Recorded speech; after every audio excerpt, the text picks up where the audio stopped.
Zdaj si pa najprej še pogledamo formate datotek, v katerih dejansko potem so lahko ti podatki shranjeni, ne. Vidite, če gremo na tale spletni naslov, boste videli, obstaja množica enih formatov, ki so namenjeni za različne stvari, ne. Naprimer, application/pdf je namenjen za prikaz PDF dokumentov v spletnem brskalniku ali pa za tele, ko so pod application, je značilno to, da potrebujete aplikacijo, ki zna te podatke oziroma te datoteke ustrezno prikazovati, ne. Enako pol imamo za avdio, naprimer, posebej, torej različne formate, ki obstajajo, ne. Zakaj zakaj se uporablja ta MIME-tip, ne?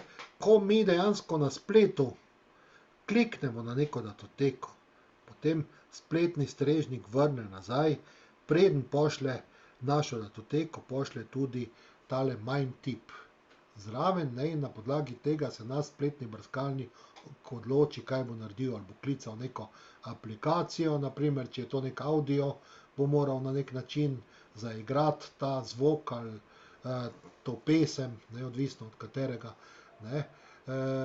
Tako da tu je ena množica enih formatov, tudi fonte, naprimer, če bi imeli pač, naprimer, nekje zapisane pač fonte, za fonte so tudi različni formati, kako so zapisani, ne. Potem za slike, za video, za sporočila, za 3D modele, ne, so različni in pa tudi za, torej, če imamo, naprimer, več datotek skupaj, na kak način te datoteke skupaj spravimo, pa za tekst, ne. Tako da MIME-tipi so zelo pomembna stvar, ne. Imamo pa tudi domensko specifične formate raziskovalnih podatkov, ne, ki so pa čisto specifični za določene znanstvene discipline, ne. Eno so splošni, ki se uporabljajo v različnih znanstvenih disciplinah, eni so pa vezani, naprimer, na astronomijo, na biologijo in tako naprej, ne, kemijo, vede o Zemlji in tako naprej, ne. Tu so pa potem še ostali, ne. Zdaj, prosojnice vam bodo dostopne, pa lahko si potem stvari pogledate, ki bi vas lahko zanimale, ne. Potem pa še tretji so pa formati, ki so pomembni, če hočemo digitalno, torej arhivirati stvari in so neodvisni od tehnologije. Te formate vsako leto predstavi dejansko Library of Congress in se vsako leto dopolnjujejo, ampak to so formati, v katere je pametno stvari pretvoriti, če želimo, da bodo lahko naši podatki trajno hranjeni, ne.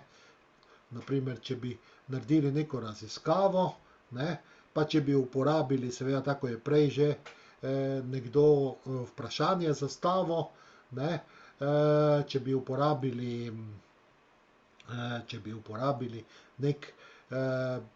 nek specifični format, ki ga dobimo iz določene naprave, sistem mogoče čez 10 let ne bi več mogli nič pomagati, če bi, naprimer, tisto podjetje propadlo ali pa ne bi več vzdrževalo formatov. Vemo že primere, naprimer Microsoft Word, ne, naprimer, je tudi že dolgo časa se stvari razvijajo, ampak danes, če bi uporabili Word 2 format, bi dejansko bil vaš tekst zelo, zelo čuden, če bi ga tudi prenesli, naprimer, v zadnjo verzijo Worda, če bi sploh šla ta pretvorba, ne.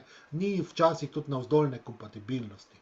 Zato pa so dejansko v Library of Congress definirali, v katere formate je potrebno podatke pretvoriti, da boste lažje potem jih trajno hranili, ne. Torej, da bojo kasneje tudi našim zanamcem, ki bojo druge aplikacije uporabljale, lahko uporabljali, ne. Zdaj, formate delimo nekako na odprte, delno odprte in pa zaprte. Naprimer, TXT format je odprt ali pa UTF-8 standard, naprimer, za zapis teksta je dejansko odprt, ne, dejansko lahko ga vsi vidimo, ne, kako dejansko so zapisani znaki po standardu UTF-8 in dejansko potem lahko mi naše tekste pretvorimo v ta format. Imamo delno zaprte formate, tak primer je naprimer Adobe PDF. Ne. Seveda se dajo Adobe PDF datoteke prebrati, ne, in obstajajo tudi drugi ponudniki teh in urejevalnikov in samih pregledovalnikov, ampak Adobe si je namerno en del teh stvari v formatu jih je zaprl, zato da imajo pač neko konkurenčno prednost, da lahko boljše prikažejo dejansko neka besedila. Potem so pa še zaprti formati. Vzrok za zaprte formate so pa običajno ali neke naprave, ki so jih pač neki proizvajalci naredili in hočejo, da se uporablja tudi njihova programska oprema za obdelavo teh podatkov. Tako da tu so največji problemi. Že prej sem pa omenil, Library of Congress je pa pripravil, v katere priporočene formate je pametno spraviti vaše podatke. Predvsem bi vam svetoval, če je le možno, če gre za neke povezane podatke, da jih spravite v RDF, XML, JSON, JSON-LD ali pa vsaj v CSV. Potem jih bojo lahko računalniki enostavno obdelovali. Tako da to so nekako ti osnovni formati, priporočeni. Seveda pa v znanstvenih disciplinah boste uporabljali tudi svoje formate, ki jih priporoča neka stroka. Zdaj, kar se pa tabelaričnih podatkov tiče, če se hočejo ti podatki obdelovati, je pametno, da imate v eni preglednici eno samo tabelo in da date na primer grafe v nove zavihke, ne v iste zavihke, če hočete, da računalnik obdeluje, in pa uporabljate formata CSV, to je pač, da uporabljate prazna mesta za podatke, če ločite podatke ali pa vejice ali pa tabulatorje. Tako da to je nekako osnova. Zdaj pa pridemo do še ene stvari. Vidimo zdajle podatke. To so podatki. S temi podatki si dejansko ljudje ne moremo kaj dosti pomagati. Za noben stolpec ne vemo, kaj ta stolpec pomeni. Zato, gledajte, tem stolpcem dodamo glavo, torej v Excelu je tu dodana glava in vidimo, imamo metapodatke zraven. Če bi imeli odzadaj tudi besednjak, v katerem bi bilo definirano, kaj je to redni študij, kaj je to prvi letnik, kaj je to prvi vpis, kaj je to ponovni vpis, kaj pomeni tole skupaj, prvi letnik in tak naprej, potem bi lahko te podatke tudi strojno obdelal računalnik, pa bi jih lahko primerjal, naprimer, podatke iz višjih strokovnih šol pri nas, pa v ZDA ali pa kjerkoli drugje, naprimer. Tako da metapodatki so zelo pomembna stvar. Vidite, isto tale slikica. Slikico mi naredimo, kliknemo, torej potem na to slikico in tako vidimo to slikico, ampak računalnik jo vidi še z dodatnimi stvarmi, z dodatnimi metapodatki, naprimer z geolokacijo, z globino te slike, z kateri barvni model je bil uporabljen in s podobnimi stvarmi. Če bi šlo, naprimer, za neke rentgenske slike, bi lahko še, naprimer, rentgenolog dodal ene metapodatke, ki bi bili skriti pri sliki zraven, ali pa nek zdravnik, naprimer, bi lahko dodal, če gre, naprimer, za nek CT, bi lahko dodal, naprimer, markerje zraven, kje sumi, da bi lahko bil tumor in podobno. Tako da dejansko so to metapodatki, ki jih dodatno imamo zraven, zato da jih lahko lažje razumemo. Lažje razumemo vsebino teh naših podatkov. In zdaj ločimo nekako vsebinske metapodatke. Vsebinski so naprimer naslov, avtor, opis in podobno. Potem imamo strukturne metapodatke, naprimer, če bi imeli diplomsko nalogo, bi lahko imeli, kaj vsebuje uvod, zaključek, slovar, naprimer, zahvala in podobno. Ne, to so strukturni metapodatki, enako bi bilo tudi pri kakšnih drugih metapodatkih, lahko bi imeli več, naprimer datotek v datasetu in bi strukturnimi metapodatki strukturo upisali teh datotek. Potem so še pa skrbniški, ki nam povedo dejansko, torej, kaj se je z našim digitalnim objektom dogajalo. Ne. Kdo ga je vstavil, kdo je spremenil, naprimer, določene metapodatke, kdo je, naprimer, brisal določeno datoteko in podobne stvari, kdaj smo trajno hranili. Ne. Zdaj imamo več vrst metapodatkov. Eni so takšni, ki jih lahko bere človek. Če bi šli v repozitorij Univerze v Ljubljani, pa bi kliknili na eno diplomo, bi lahko te metapodatke mi prebrali. Ne, in bi se na podlagi tega odločili, ali bomo si naložili datoteko za diplomsko nalogo ali ne. Potem so tu strojno berljivi metapodatki. Ne, pri strojno berljivih pa moramo uporabljati en format ali XML ali JSON ali pa podobno, da jih lahko dejansko preberemo. Ne. In potem so še strojno izvedljivi, machine actionable. Ne, pri machine actionable mora pa biti računalnik sposoben sam izvesti torej storitev, neka spletna ali pa nek računalniški program, dejansko gre na disk, pobere to našo datoteko z podatki in izvede neko operacijo nad temi podatki, naprimer, ne, nam naredi neko analizo. Ne. Če mi dejansko opremimo naše podatke z metapodatki, da jih lahko poišče, torej ta storitev, in pa potem imamo ustrezen format naših podatkov, potem lahko storitev te podatke uporabi in jih lahko izvede stvari. Ne. Zdaj bi vam jaz mogoče kar en primer pokazal teh strojno berljivih podatkov. Ne, pogledamo si tule en primer. Vidite, tole so človeško berljivi metapodatki. Ne. Tukaj pa vidimo, so pa strojno berljivi metapodatki. Ne. In sicer, kaj smo tu dodali zraven, potem HRWirePress formatu, metapodatkovnem formatu so dodani ti naši metapodatki zraven in to Google Scholar bere. Tole, kar tukaj noter vidite, tole so metapodatki, ki so vezani na tako imenovani Open Graph standard. To uporabljajo, če mi damo spletno povezavo v, naprimer, Facebook ali pa na Twitter, to uporabi dejansko socialno omrežje in to prikaže pač na drugačen način. Vidite, tu spodaj so pa podatki v temle JSON LD formatu, te pa uporablja Google Data Search. Ne. To so pač v tem njihovem formatu dejansko zapisani, torej tile metapodatki. Ne.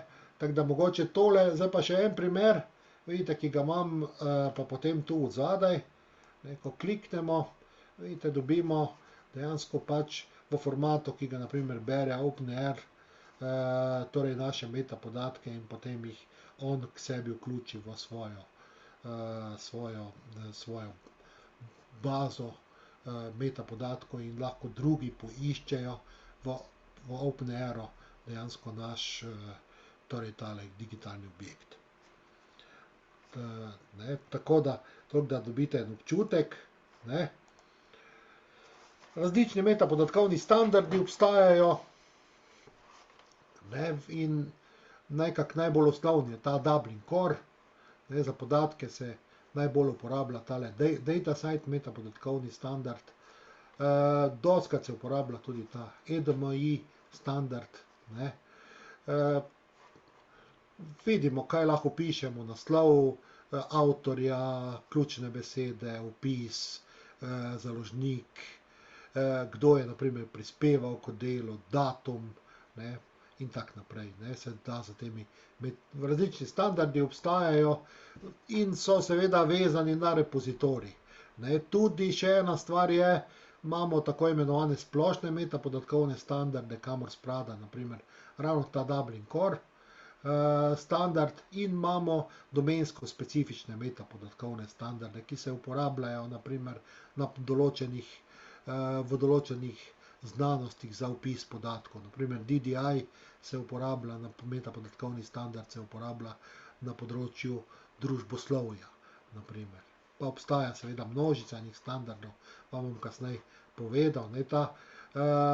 Če vas bo zanimalo, si lahko pogledate v Dublin Coreu malo več, pa na Dublin Core so vezani tudi potem še, dejansko so vezane tudi taksonomije, naprimer, ki se uporabljajo. Mi naprimer uporabljamo UDK, drugače pa se še uporabljajo druge taksonomije, naprimer na področju medicine se uporablja tale Medical Subject Headings, naprimer.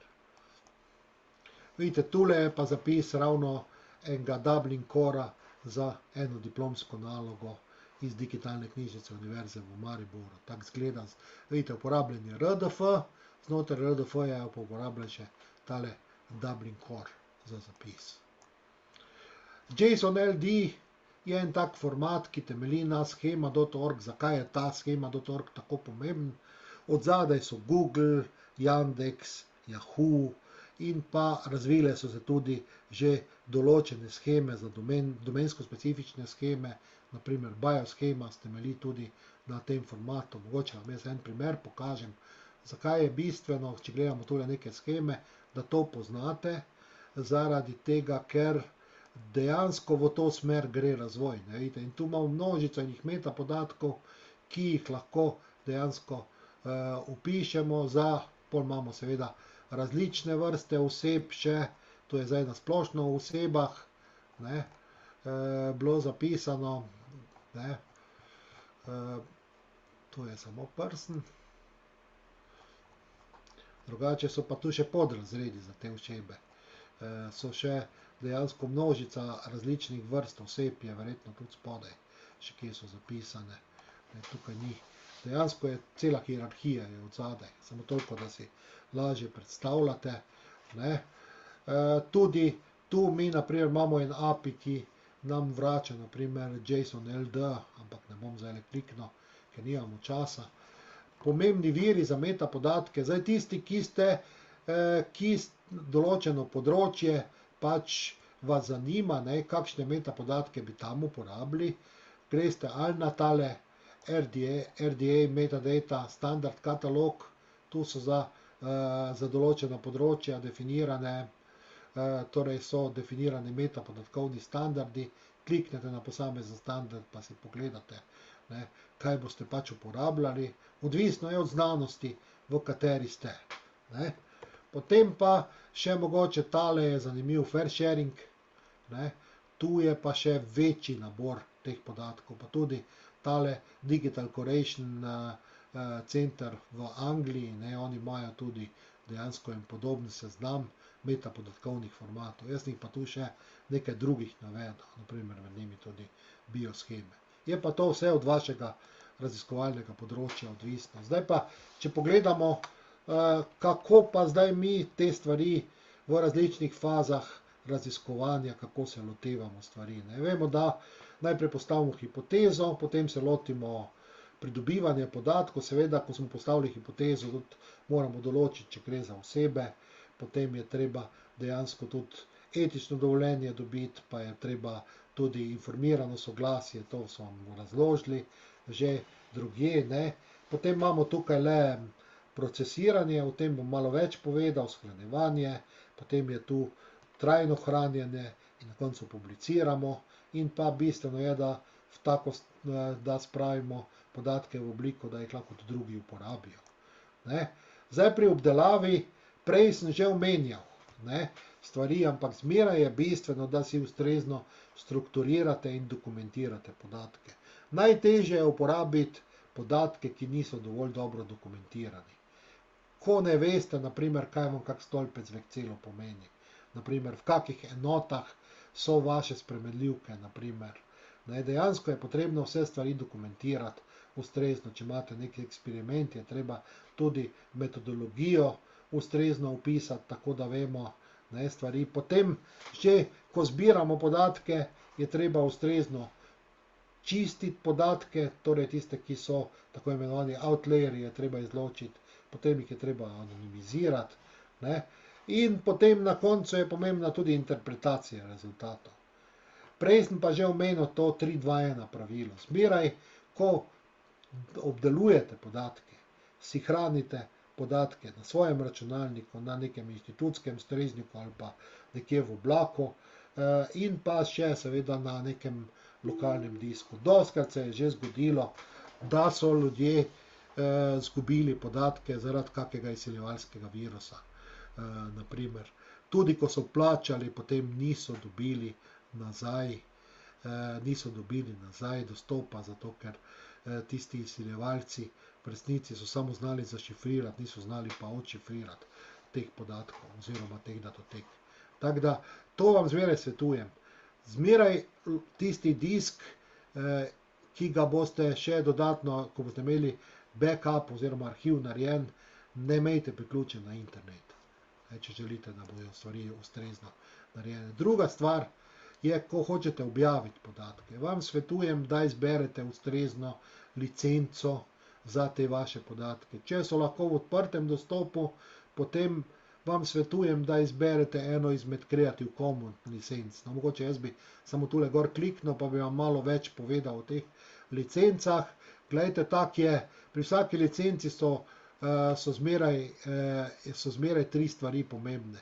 Katera dovoljenja omogoča licence, kakšne obveznosti dejansko je potrebno izpolnjevati, če mi uporabimo podatke od koga drugega, ali pa kaj želimo mi doseči, da bodo drugi dejansko upoštevali, kaj so prepovedi, ne? In pa licence so, veste, vezane na različne tipe. Naprimer, za programsko opremo se uporabljajo druge licence kot za raziskovalne podatke. Isto za kulturno dediščino so druge licence na voljo. Naprimer, če bi jaz zdaj kliknil na kulturno dediščino, vidite, so to popolnoma drugačne licence, ki se uporabljajo od zadaj. Seveda, kratek opis vam je daleč premalo. Kliknite zmeraj na licenco in si poglejte, kaj se skriva za to licenco. Včasih so pa licence tako v podjetjih, ko vam dajo neke podatke na voljo, je pa licenca takšna, da dejansko morate neko pogodbo z njimi podpisati, da se strinjate s pogoji in potem seveda ta licenca ni javno objavljena. Zdaj, če gremo tu naprej, veliko se da o stvarih povedati. Pomembno je seveda tudi, če gre za občutljive podatke, da definirate, kdo ima dostop do teh podatkov in pod kakimi pogoji. Potem pa je potrebno definirati, kater repozitorij boste izbrali. Zdaj, kater repozitorij izbrati, je odvisno od tega, v kateri znanstveni disciplini ste. Sigurno je najpomembnejše, da izberete repozitorij iz določene znanstvene discipline, ker vas bojo tam vaši kolegi najprej našli. Ampak na žalost na določenih znanstvenih področjih ni ustreznih repozitorijev, zato se pa izberejo lahko institucionalni repozitoriji, naprimer tako je repozitorij Univerze v Ljubljani, ali pa se izbere Zenodo, ali pa Figshare, ali pa Mendeley, in pa še obstaja kar nekaj repozitorijev, eni tudi zaračunavajo hranjenje vaših podatkov, drugi pa dejansko, če se znotraj inštitucije, vam omogočajo hranjenje vaših podatkov. Pomembna stvar je še mogoče tudi, gledajte, če vi uporabite vaše podatke od koga drugega, naprimer pa iz njih, naprimer izvedete stvari, pa svoj dataset naredite, takrat je treba upoštevati avtorske pravice, ki so jih oni definirali, ki so vam dali podatke. Enako velja tudi v primeru, če bi uporabili določeno programsko opremo, vam lahko že oni definirajo, če ste uporabili to programsko opremo, so lahko vaši podatki dostopni pod tako pa tako licenco. Tako da na te stvari je treba biti zelo pazljiv, ko se lotevate dejansko, kako boste objavili vaše podatke. Potem pa sledi promocija. Lahko jo sami izvajate preko tega, da znanstvene članke dejansko pač objavljate, pa citirate vaš dataset, lahko financer to izvaja, lahko inštitucija izvaja, in tako naprej. Ne. Pomembna stvar je, če vi uporabite neke podatke, pa licenca ni definirana, potem je zmeraj treba stopiti v stik z lastnikom. Ne. In pa seveda licenca mora uporabnikom zmeraj povedati, kaj lahko počnejo z vašimi podatki in pa z metapodatki. Ne. Če vam to ne pove ustrezno, potem so lahko problemi kdaj kasneje. Ne. Seveda, določeni podatki, ki jih boste tudi, naprimer, vi producirali, so lahko takšni, da se iz njih ne morejo narediti, kako bi rekel, derivation work, torej se ne more dejansko izpeljati novega dataseta. Naprimer, kako bi bilo, če bi vi spreminjali dejansko zakone v Ustavi Republike Slovenije, naprimer, ne. Določenih podatkov seveda ne smete objaviti, naprimer osebnih podatkov, naprimer, ali pa kakšnih drugih podatkov. Ne. Potem določenih podatkov, ne, torej, ko sem že prej omenil, ni možno narediti izpeljave ali pa sploh jih ni možno spreminjati, ne, dejansko. Ne. Zdaj, kar bi vam jaz svetoval, preberite si mogoče, na kakšne probleme so naleteli ljudje, ki so se ukvarjali z interoperabilnostjo. Ne. Problem je namreč ta, ne, da v različnih državah velja različna zakonodaja in vi, če uporabite podatke, naprimer od Švedov, naprimer, velja njihova zakonodaja, ki je lahko precej drugačna. Ne. Licence lahko dejansko tudi repozitoriji danes že omogočajo tudi, da so licence strojno berljive, da jih lahko tudi storitve berejo. To je prvi pogoj, če hočete doseči, da so vaši podatki ali machine readable ali pa machine actionable. Ne. Seveda za metapodatke vam svetujem, da jih licencirate pod licenco CC0, ki seveda v Sloveniji nekako ni najprimernejša, ampak drugje pa jo upoštevajo. Pri nas namreč tisti, ki je proizvedel metapodatke, ima tudi moralne avtorske pravice. Z licenco CC0 se pa odpoveste tem moralnim avtorskim pravicam. Ne. In treba, če pa hočete, da bodo vaši podatki čim bolj vidni, potem pa jih je potrebno distribuirati v čim več iskalnikov. Ne.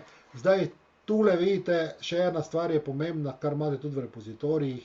Če uporabljate take točno tele znane licence, potem imajo te licence tudi en logotip. Ljudje smo namreč vizualna bitja in lahko že kar na podlagi tega ugotovimo, kaj ta licenca omogoča. Ne.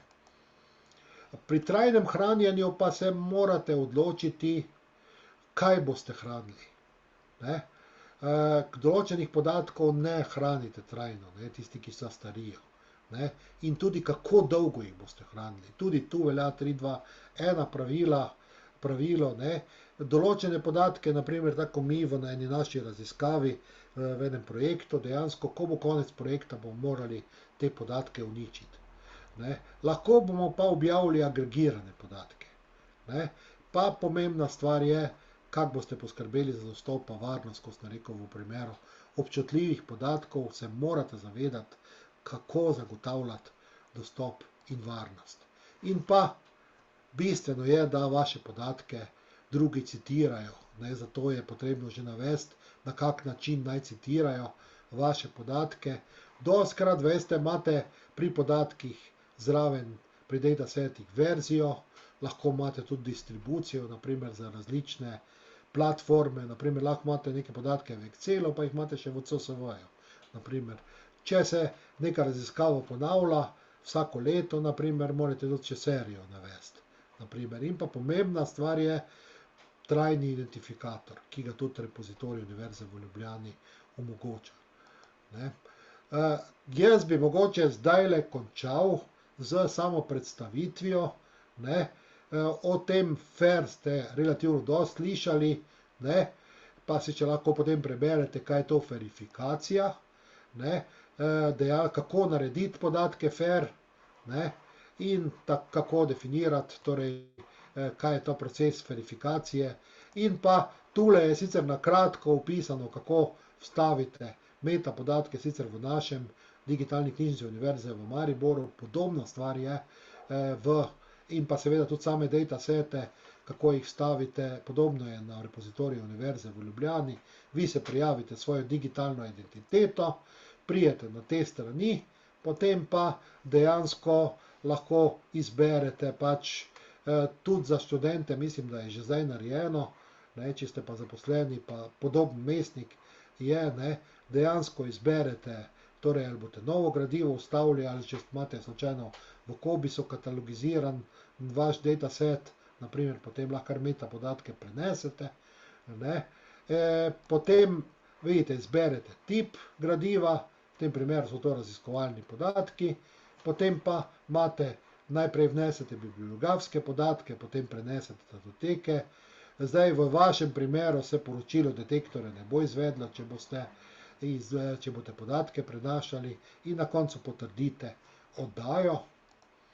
In vidite, tu so pač metapodatki, ki jih lahko vnesete noter, najprej osnovni, potem so pa podatki, ki so vezani na licence, tudi dostikrat je treba dodati projekt, in pa potrebno je dodati tudi izjave, naprimer, če imate podatke, da jih od koga drugega pridobite, da se on strinja s tem, da vi te podatke da ste vi svoj dataset iz tega naredili, ali pa naprimer tudi izjave udeležencev raziskave. To so vse datoteke, ki se hranijo varno, tako da jih ne more videti vsaka oseba, pač pa samo pooblaščene osebe oziroma vi. Tako da to so osnovne, in pa tudi kakšno metodo ste uporabili zbiranja, vpišete. Potem pa prenesete datoteke. Če gre za velike datoteke, potem bi se tukaj kliknilo. Mi imamo naslednji teden, ravno v ponedeljek, tečaj, ki je pa daljši, dvodnevni, in se lahko naučite malo več o tem. Prvi dan je dejansko precej več o upravljanju z podatki oziroma z velepodatki. Jaz bom dal mogoče samo, da poiščem. Tukaj imam jaz v tej delavnici, vidite, to delavnico objavljeno, nekaj mest še je, 11 se je že prijavilo, če bi pa koga zanimalo, pa se še lahko prijavi, 20 je lahko udeležencev. Bom še jaz dal torej tole zraven, to povezavo, tiste, ki bi vas zanimalo, se lahko prijavite.